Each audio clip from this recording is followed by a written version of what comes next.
Children, आज आप लोगों को मैं वर्ण विचार पढ़ाने जा रही हूँ। ठीक है, वर्ण क्या है?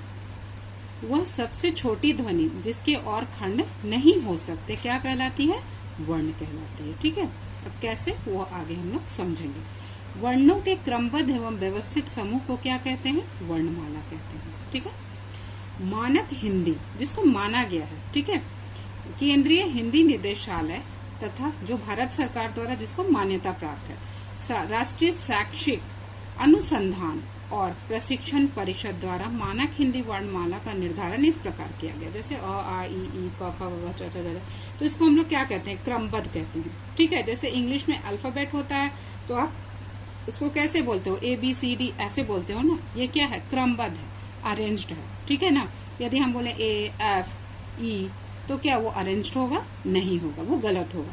तो उसी तरह से क्रमबद्ध का मतलब जो अरेंज्ड है, जैसे अ के बाद आ ई। ठीक है, तो ये वर्णमाला है। जैसे अल्फाबेट होता है इंग्लिश में, हिंदी की ये वर्णमाला है। अ से अ तक है स्वर, और फिर यहाँ से लेकर के यहाँ तक कॉन्सोनेंट्स है। ठीक है, छ त्र ज्ञ ये संयुक्त है, यानी खुद अकेले ये अक्षर नहीं बने हैं। जैसे आप यहाँ छ ले लीजिए तो क्षत्रिय वाला क्ष, आप छ नहीं बोल सकते, इसको क्ष बोल सकते हो, क्योंकि ये क श और अ से मिलकर बना है। देखिए, दो व्यंजन और एक स्वर से मिलकर ये क्ष बना है, क्षत्रिय।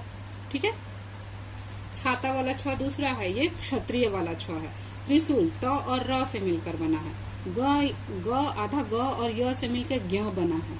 श तालवे श और र से मिलकर श्र बना, जिसमें श्री का उच्चारण हम लोग करते हैं। ठीक है, अब वर्ण के भेद। वर्ण तीन प्रकार के होते हैं: स्वर, व्यंजन, आयोग व। स्वर वॉवेल्स होता है, व्यंजन कॉन्सोनेंट्स होता है, आयोग व आफ्टर साउंड। ठीक है, स्वर आप जानते हो इंग्लिश में 5 होते हैं, AEIOU। ठीक है, और हिंदी में 11 होते हैं। ठीक है, व्यंजन इन 11 को छोड़ के बाकी क्या होते हैं? व्यंजन होते हैं। स्वर जिन वर्णों का उच्चारण करते समय हवा मुंह में बिना रुके बाहर आ जाती है, उन्हें स्वर कहते हैं। आ आप मुंह के सामने हाथ ले जाकर देखोगे, ध्वनि बाहर आएगी। जैसे सीमा है ना, स के साथ मैंने ई की मात्रा लगाई, यानी स के बाद कौन सा स्वर है? बड़ी ई का स्वर है। ठीक है, म के बाद आ का स्वर है, माँ, आ इंडिंग है। म के बाद आ का स्वर से ये खत्म हो रहा, सीमा। ऐसे चाहोगे तो क से यहाँ तक आपको अ की इंडिंग मिलेगा। क ख बिना अ के साउंड के हम क का उच्चारण नहीं कर सकते, या किसी का भी इनमें से उच्चारण हम अ के बिना नहीं कर सकते हैं। तो व्यंजन जो है बिना स्वर की सहायता के हम व्यंजन का उच्चारण नहीं करते हैं। स्वर और उनकी मात्राएं। स्वरों के निश्चित चिन्हों को मात्रा कहते हैं। जैसे मैंने आपको समझाया ना, देखें यहाँ भी दिया हुआ है। ठीक है, व्यंजनों का उच्चारण स्वरों के बिना नहीं होता। जस्ट मैंने आपको अभी समझाया, व्यंजनों के साथ स्वरों की मात्राओं का प्रयोग किया जाता है। स्वर और उनकी मात्राएं इस प्रकार हैं। देखिए, अ की मात्रा नहीं होती है। ठीक है, बाकी सब की मात्रा आप जानते हो बच्चों, आप तो नर्सरी से ये सब पढ़ते आ रहे हो ना। स्वर के भेद 3 प्रकार के होते हैं: ह्रस्व, दीर्घ और प्लुत। ह्रस्व जो बहुत कम साउंड आता है, जिसमें बहुत, जैसे बोलते अ आ ई उ ए ओ औ, ऐसे पढ़ाया जाता था पहले स्कूल्स में, है ना।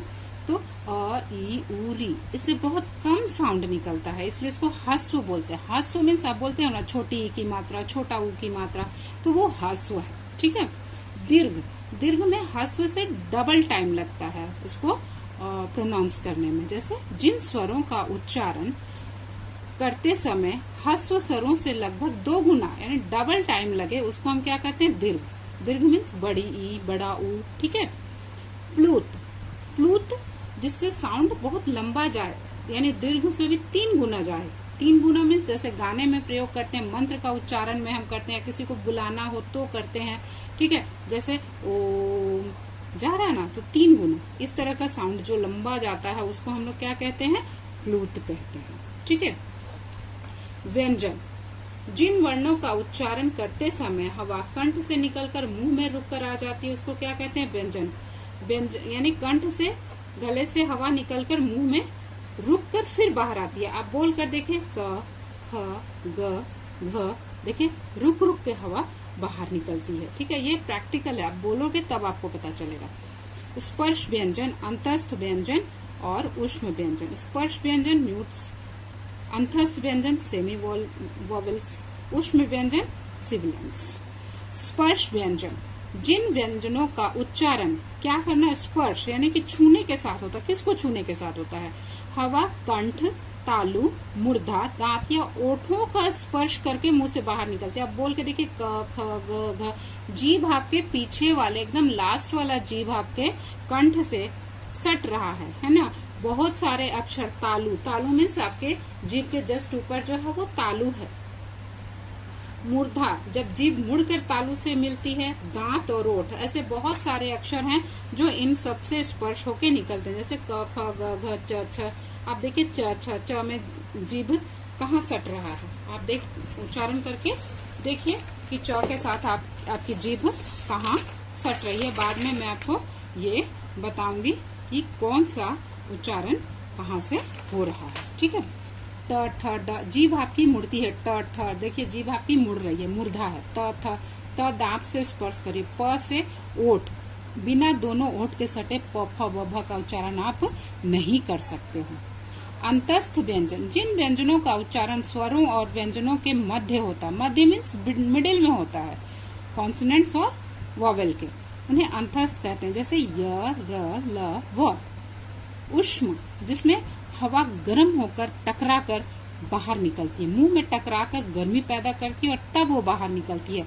आप ऐसे को ऊष्म कहते हैं। ऊष्म का मतलब गर्म होता है। ठीक है, तो आप हिंदी में विलोम शब्द, विपरीतार्थक शब्द भी बनाते हो। शीतल का उष्म, शीतल का उष्म। शीतल मीन्स ठंडा, उष्म मीन्स गर्म।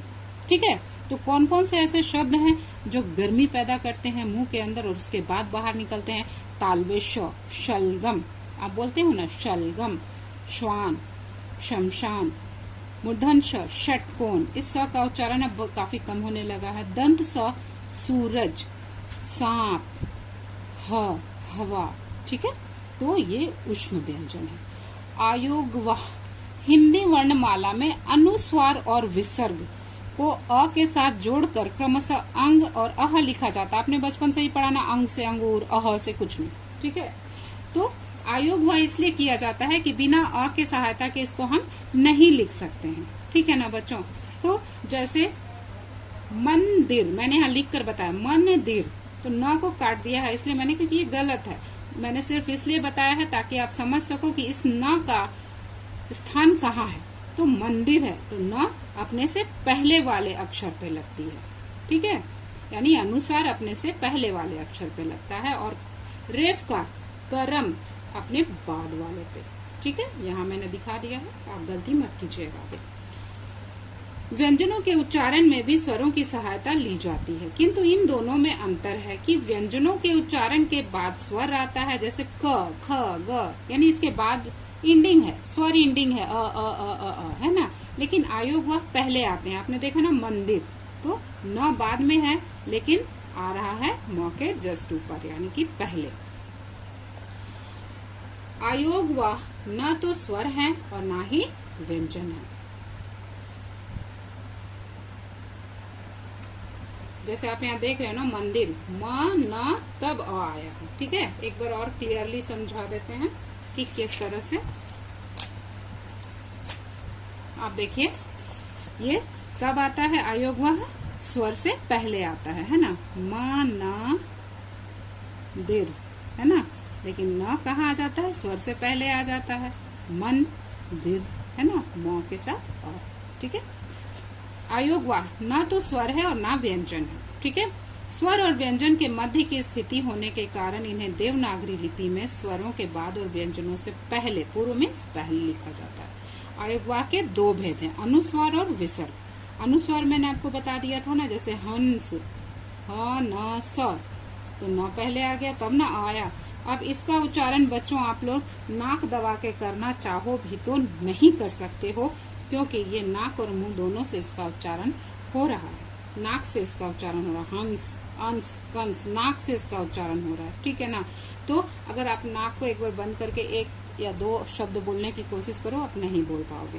ठीक है, बोलने की ज्यादा जोर मत डालना। ठीक है,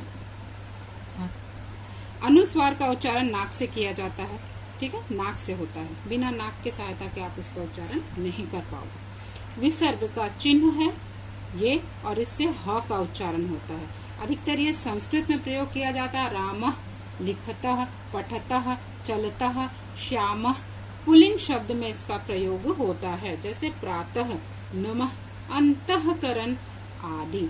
विसर्ग का उच्चारण ह के समान होता है। अनुनासिक चंद्र बिंदु को कहते हैं, ठीक है, अनुनासिक किसको कहते हैं? चंद्र बिंदु को, और इसका उच्चारण मुंह और नाक से होता है, ठीक है। इसमें स्वर और व्यंजन के ऊपर किया जाता है, जैसे आंख, गांव, टांग, सांप आदि। इसमें भी आप नाक बंद करके सिर्फ मुंह से इसका उच्चारण नहीं कर सकते हो। हलंत का चिन्ह क्यों होता है? देखिए, अगर हलंत लगा है मीन्स की स्वरहीन है, स्वरहीन है। व्यंजन क्या है? स्वरहीन। स्वरहीन मीन्स बिना स्वर के है। जैसे क में अगर हम अ हटा देते हैं तो क में हलंत लगा दिए, म में अ हटा दिए तो म में हलंत लगा दिए, ल से अ हटा दिए तो ल में हलंत लगा दिए, और फिर अगर आप इसको जोड़ते हो तो वापस ये क्या बन जाता है? कमल। क म ल, ठीक है। आगत ध्वनियां। हिंदी में बहुत सी विदेशी शब्दों, हिंदी में बहुत से हिंदी शब्दों का हिंदी सम्मिलित है, कारण कि भारत में समय समय पर आक्रमण होते रहे, मुगलों के, तुर्कों के, अंग्रेजों के, ठीक है। तो हिंदी एक माँ के समान है, जो हर एक भाषा को बड़े प्रेम के साथ, या यूं कहें कि हिंदी एक नदी के समान है, जो पहाड़ों से गिरकर मैदानों से आकर समुद्र तक का रास्ता तय करती है, और रास्ते में जो कुछ भी मिलता है बड़े प्यार से वो अपने साथ सबको समेट कर लेती चली जाती है। उसी तरह हिंदी ने भी इन सभी भाषाओं को बड़े प्यार से अपना लिया है, क्योंकि जितने भी आक्रमण हुए और वो लोग आकर भारत में, विदेशी लोग बस गए, तो अपनी भाषा भी साथ लेकर आए, और वो भाषा आम लोगों के समझने की भाषा बन गई, व्यवहार की भाषा बन गई, और हिंदी ने भी उसको बड़े प्यार से अपना लिया। जैसे कि आप देख सकते हो कि bank, railway station, post office हम बड़े आराम से बोल लेते हैं, और हर कोई इसको समझता है, जो पढ़ा लिखा है, जो नहीं पढ़ा लिखा है, सभी इसको आराम से समझ लेते हैं, ठीक है। उन शब्दों का उच्चारण उसी प्रकार रखने के लिए आ, ज, फ आदि ध्वनियों को, जैसे मैंने कहा ज, अब देखिए ये ज में और मैं जो ज बोलूंगी हिंदी का, उसमें कितना अंतर है। जगत, जग मीन्स संसार, अब जाफरान, अंतर है ना। जाफरान मीन्स क्या होता है? केसर, ठीक है। आ, इस ध्वनि का प्रयोग अंग्रेजी शब्दों के शुद्ध उच्चारण के लिए होता है, ठीक है। अगर इंग्लिश को हम रोमन में लिखते हैं, लेकिन उसको हम देवनागरी में अगर लिखते हैं, इसके पहले मैंने आपको देवनागरी पढ़ाई है ना, देवनागरी में लिखते हैं तो उन वर्ड्स को कैसे हम सही ढंग से लिखेंगे, जैसे डॉल, DOLL, डॉल, लेकिन इसको हिंदी में लिखने के लिए हम क्या करेंगे? इस चंद्र का प्रयोग करेंगे, सिर्फ चंद्र का प्रयोग करेंगे, बिंदु का नहीं। डॉल, बॉल, डॉक्टर, ये इंग्लिश वर्ड्स हैं, इंग्लिश शब्द हैं, हिंदी के नहीं है। इन चिन्हों का प्रयोग ना करने से डाल, बाल, कुछ अर्थ अजीब हो जाएगा। बाल मीन्स तो हेयर भी होता है ना, लेकिन बॉल लिखा रहेगा मीन्स बॉल, खेलने वाला, बॉल गेंद, है ना। डॉल मीन्स गुड़िया, ये डाल का मीन्स हिंदी में आ जाएगा ब्रांचेस, ब्रांच, ठीक है। नुक्ता, इस बिंदु को क्या कहते हैं? नुक्ता। देखिए इसमें और इसमें अंतर है, ये अक्षर के ऊपर लगता है, ये नुक्ता अक्षर के नीचे लगता है। हिंदी भाषा में जो शब्द अरबी, फारसी, उर्दू तथा अंग्रेजी भाषा से आए हैं, उनके शुद्ध उच्चारण के लिए किसका प्रयोग करते हैं? नुक्ता का।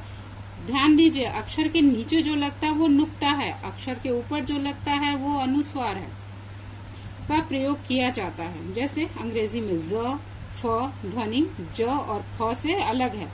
उर्दू और अरबी से, अब मैंने अभी आपको बताया ना किस तरह से अर्थ भी अब बदल जाते हैं। उर्दू और अरबी में क, ख, ग, घ, ख, ख का की आवाज आती, ग, ज, फ ध्वनि हिंदी क, ख, ग, ज, फ से बिल्कुल अलग है। हिंदी वर्णमाला में ज, फ के दोनों रूप स्वीकार किए गए, यानी ये भी और ये भी। नुक्ता का प्रयोग के प्रोफेसर, बर्फ, वजीर, कर्ज, फर्क, शराफत, नजीर, रोजा, रिलीज, हफ्ता, जुल्फ, सजा, इजराइल। देखिए कितना अंतर है।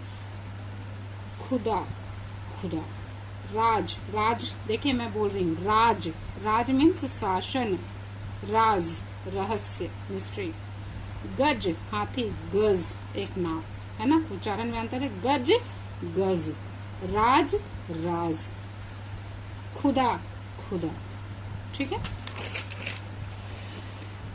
अब यहाँ पर आ जाइए, देखिए सजा, सजा हुआ, सजा दंड पनिशमेंट, जरा, जरा मीन्स बुढ़ापा, जर्जर, है ना, जरा मीन्स थोड़ा, जर्जर हम लोग हिंदी में बोलते हैं जो चीज छिन्न हो गई है, टूट फूट गई है, पुरानी हो गई है, ठीक है, लेकिन जरा मीन्स थोड़ा, कम। र के विविध रूप हैं, र बहुत से रूपों में हम इस्तेमाल करते हैं। र के बाद स्वर सहित व्यंजन हो तो र उसके बाद आता है, जैसे रेफकार कहते हैं हम लोग, है ना, जैसे क्या है, कर्म, करम, शर्म, शरम, वर्ग, वरग, वर्ष, वरस। जो पूरी पाई वाले स्वर, पाई किसको बोलते हैं, लाइन को बोलते हैं, वाले स्वर सहित व्यंजन के बाद स्वर र आता है, जैसे वर्ष, तो क्या करेंगे, र पीछे चला जाएगा। ठीक है, पूरी पाई यानी कि पूरा अक्षर बिना स्वर हटाए। व्यंजन के नीचे पदेन के रूप में, पदेन का मतलब होता है वर्ड, लगता है, जैसे ब्रज, ब-र-ज ब्रज, भ-र-म भ्रम, क-र-म क्रम, ग-र-ह ग्रह, ग-रह, इसको एकदम आराम से पढ़ोगे ये सारा अलग हो जाएगा। स्वर सहित ट और ड के बाद स्वर सहित र पदेन के रूप में क्या बोलते हैं इसको, ट्रम, त-र-म ट्रम, राष्ट्र, रा-स-ट्र राष्ट्र, ट्रक, ट्रक, ड्रामा, ड्रामा। इस तरह से ये नहीं लिखा जाएगा लेकिन लिखा हुआ है, जैसे है ना, ड जोड़, र जोड़, आ जोड़, म जोड़, आ होना चाहिए, ठीक है, लेकिन समझाने के लिए ऐसे लिख दिया गया है। ऊ की ऊ दोनों की मात्राएं र के बीच हो तो रुपया। देखो र में बड़ा और छोटा कौन होता है, ये होता है छोटा। अगर हम इसको गोल घुमा देते हैं तो ये हो जाता है बड़ा ऊ, ये होता है छोटा ऊ। ठीक है, रुपया में छोटा ऊ, इसका प्रयोग बहुत कम होता है। रूपा में बड़ा ऊ, रूपा मीन्स चांदी होता है, सिल्वर। ठीक है बच्चों, तो इसमें ये तो आप खुद से होमवर्क कीजिएगा, ये हम नहीं बताएंगे, और ये मैंने कर दिया है, इसको आप देख सकते हो, मैंने समझाया है लेकिन मुझे ऐसा लगा कि आपको दिक्कत आएगी तो ये मैंने कर दिया है, ये आप खुद से करोगे। नेक्स्ट क्लास में अगर हम बोल दें कॉपी शो करने के लिए जिस बच्चे को, उसका कंप्लीट होना चाहिए। नेक्स्ट ये भी आप कर सकते हो कि इसका उच्चारण कहाँ से होता है। ठीक है, स्पर्श व्यंजन जो कि यहाँ समझाया गया है। अनुस्वार, अनुनासिक और व्यंजन, ये तीनों आप 3-3 शब्द लिखोगे, लिख सकोगे तो लिखना, और नहीं लिख सकोगे तो आप हमसे पूछ सकते हो। अब देखिए मैंने यहाँ वर्ण विच्छेद करके बताया है। बालक, ब के साथ किसकी मात्रा है, आ की मात्रा है ना, तो देखिए एक एक अक्षर को जाइए, हाँ, हड़बड़ाना नहीं है। ब के साथ क्या है, आ की मात्रा है, तो जस्ट मैंने आ अलग कर दिया है और ब में हलंत लगा दिया है। फिर है ल, ल के साथ क्या उच्चारण, इंडिंग क्या आ रहा, ल का अ है ना, तो ल के साथ अ आ गया है। फिर लास्ट में क के साथ भी अ आ गया है। अब नेक्स्ट देखिए, क के साथ क्या लगा है, ओ। अगर आपको नहीं समझ में आएगा तो आप यहाँ से देख सकते हो कि अ का उच्चारण क्या है। ठीक है, क, तो क के औ अलग कर दिया है मैंने, क औ अलग कर दिया। व है, व अलग हलंत लगा के व के साथ मात्रा देख लिया मैंने, क्या है, आ की मात्रा है, आ लगा दिया है। दिल्ली, द में क्या है, छोटी ई, तो द लगा दिया हलंत, फिर छोटी ई लिख दिया। ये आधा ल है, आधा ल है मीन्स की इसके साथ कोई स्वर नहीं है, ल लिख के मैंने हलंत लगा दिया। और दूसरे वाले ल के साथ क्या है, बड़ी ई है, तो दूसरे वाले ल में भी हलंत लगा के बड़ी ई लिख दिया मैंने, हो गया। विद्यार्थी, व के साथ पहले व देखेंगे, छोटी ई है, तो व में हलंत लगा के छोटी ई। ये क्या है, अरे ये क्या है, ये तो समझना मुश्किल है, आप लोग बहुत गलत करते हो, विद्यालय को विद्यालय लिखते हो, तो इसलिए मैं इसको अलग से समझा रही हूँ। इसमें है द, ये संयुक्ताक्षर है, द और य है, और इसके साथ लगा हुआ है अ। हो गया विद्या, विद्या। अब गलत कभी नहीं करना, ठीक है। इसके साथ ये संयुक्ताक्षर है, द, य है, और साथ में आ की मात्रा लगी हुई है, तो आ की मात्रा, द य लिख के हलंत लगा दिया हमने और आ की मात्रा लगा दी, विद्या हो गया। अर्थी, विद्यार्थी, र का उच्चारण पहले आ रहा तो र हमने लगा दिया, हलंत लगा दिया। थी, बड़ी, बड़ी के साथ रेफ है ना, लेकिन रेफ मैंने पहले ही लगा दिया, र का उच्चारण आ रहा था, हलंत लगा के।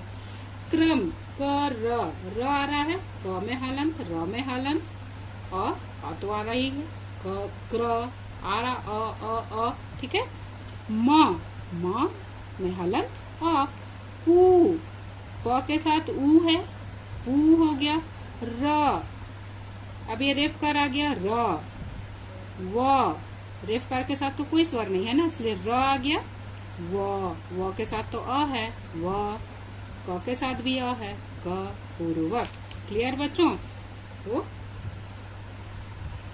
यहाँ तक आप करिएगा और इसको एक बार कोशिश कीजिएगा समझने की, और नहीं एक बार पूरा इसको रीडिंग कीजिएगा। अब इसमें ऐसा कुछ भी नहीं है, संयुक्त है। संयुक्त व्यंजन को संयुक्ताक्षर भी कहते हैं, यानी एक जैसे है संयुक्त व्यंजन, क और श जोड़ के क्या बना, छ। मैंने पहले आपको बता दिया, ज य जोड़ के ज्ञ बन गया, ठीक है। क और त जोड़ के कत बन गया, स त जोड़ के स्त बन गया, क और क चक्की, मक्की, है ना। तो जैसे ज्ञ मैंने बताया था ना, ज और य मिलके ज्ञ बनता है। ये आप खुद से करोगे, उच्चारण स्थान खुद से लिखोगे, दिया हुआ है इसलिए मैं इसको छोड़ रही हूँ, नहीं हुआ तो फिर दोबारा पूछोगे, मैं इसको समझा दूंगी। और ये भी मैंने कर दिया है, ठीक है। इसको एक बार करोगे और एग्जाम में तो एकदम आएगा, तो हमको देना ही देना है, ये तो मैं दूंगी। अंगा नंबर आप होमवर्क करोगे, ये भी खुद से करोगे। वाक्य, सेंटेंस बनाना है, जैसे डॉक्टर मरीज को देखता है, मेरी बहन डॉल से खेलती है, इस तरह से, ठीक है। तो थैंक यू बच्चों।